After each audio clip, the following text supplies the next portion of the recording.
Bebe Cool bamuddusiza mu ddwaliro nga biwala ttaka ng'embeera gy'alimu si gy'oyinza ogamba mbu embeera nnungi. Omuntu ayinza ogamba final amaze n'akkiriza mbu mulwadde kubanga okuviira ddala ku mwaka guno nga gutandika. Actually sina mwaka nga gutandika naye between awo 33, 31st awo paka ku lusooka n'olunaku lwe yafulumizaako lisiti lwennyini. Bebe Cool yavaayo ye kennyini n'akibeegambira mwenna abaalaba interview ya Bebe Cool nga asoma lisiti ye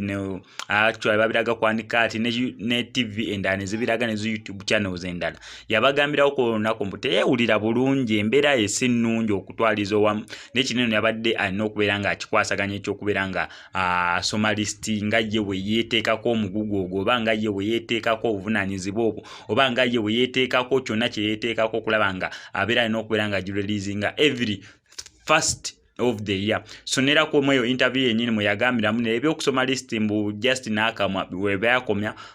kono kuguno omwaka lwe byakomye omwaka oguddako nga lumu 2023 mugendera Bebe Cool kyagenda okukolera abo abagenda okubeera ku lisiti ye eya Bebe Cool list. Naye ekyo si kye kitulese olunaku olwaleero naye ku olunaku lwennyini Bebe Cool ya confirming mu embeera ye si nnungi neera awulira mugonvu awulira mulwadde. So eryo lyonna n'ebbanga abadde azze akaka nga tawulira tayagala agenda mu ddwaliro oba tayagala kikkiriza mu mulwadde. Omanyi eriyo omulwadde akkiririzawo mbu mulwadde n'olwowulira osujja noga ngenda mirayo kapanado ngenda wuna n'owulira ng'ogezeewo noga ngenda sigalangira enkya kukola paka wofeiringira ddala completely down n'ogamba mumanyi nzikiriza ndi mulwadde kangende mu ddwaliro. So ne Bebe Cool kye kimutuuseeko bamuddusiza mu ddwaliro obulwadde muluma sijja kugamba mbu mbumanyi wadde tuli ba blog ate wano ku SMX Media ffe tetuwaayiriza gambo bakino kye kimuluma oba kiri oba kiri nedda not until nga bavudde bo ne batubuulira ki exactly ekitawonya Bebe Cool then naffe awo twasobola okubeera nga tubategeeza ba SMX Media Kings and Queens naye ng'omwaka Bebe Cool atutegeezeza mbu agutandise on a sad note kubanga agutandikirawo nera nga teyeewulira bulungi ne performance gye yakola on 31st yali teyeewulira bulungi still naye n'asobola okubeera nga ekintu ekyo akigguusa kubanga yaperforming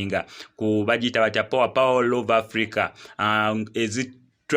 concert eyingiza abantu oba scientific concert eyingiza abantu yayingiza abantu omwaka naye nga bakakikola emirundi ebiri. So ya performinga nenira still nga mulwadde so nlwavaayo n'akkiriza mbu mulwadde kati olwaleero bamututte mu ddwaliro ng'embeera ye si nnungi. Updates zonna ngenda beera nga nzikuwa wanene ku SMX Media gwe kyonna okukola ku subscribing ano ku SMX Media ebisigadde bitulekere tutambula ne bannaffe abahauha Derrick Investments bakugamba ensonga yonna bagenda beera bagikwasaganya ekola finishing w'ennyumba yo naye nga bakozesa amayinja mu design ez'enjawulo mu colors ez'enjawulo